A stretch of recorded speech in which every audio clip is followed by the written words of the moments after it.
Hi మిత్రమా, Bible భాష్యానికి స్వాగతం. అందమైన జీవితం అని అందరూ అంటుంటారు.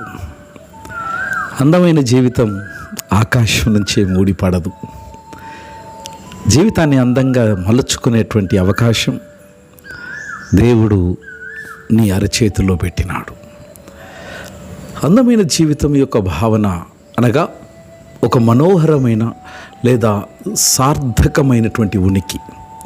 తెలుగు సంస్కృతి యొక్క హృదయములో ఒక అమూల్యమైనటువంటి స్థానాన్ని కలిగి ఉన్నది.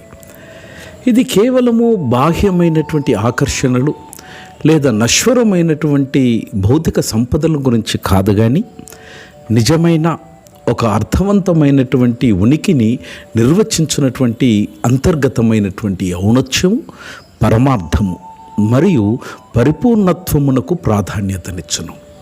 ఇటు జీవితము ఆత్మగతమైనటువంటి తృప్తిని మరియు ఇతరులతో సహానుభూతిని పెంపొందించుచు ఒక స్థిరమైన మరియు సమృద్ధమైనటువంటి అనుభవాన్ని అందించును.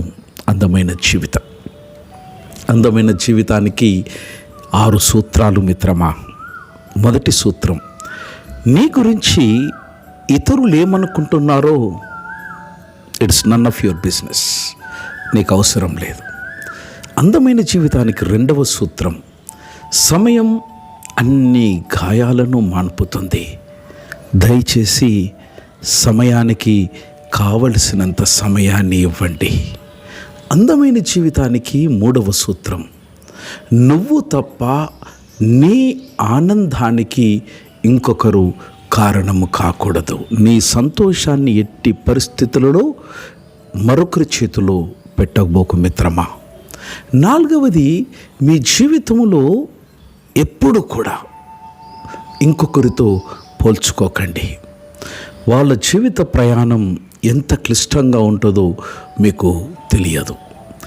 ఐదవ సూత్రం, మరీ ఎక్కువగా ఆలోచించకండి.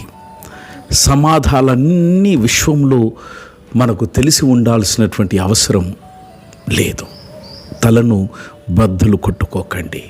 చివరిది, 6వ సూత్రం అందమైన జీవితానికి, ప్రపంచంలోని కష్టాలన్నీ మీవి కావు కాబట్టి హాయిగా నవ్వుకోండి. అందమైన జీవితం బైబిల్ అనుసారంగా ఇది ఒక మనోహరమైనటువంటి జీవితం. కేవలము బాహ్య సౌందర్యం లేదా భౌతికమైన సంపదలను ఆధారము చేసుకున్నది. అది అంత సౌందర్యమును పెంపొందించుటకు యేసుక్రీస్తు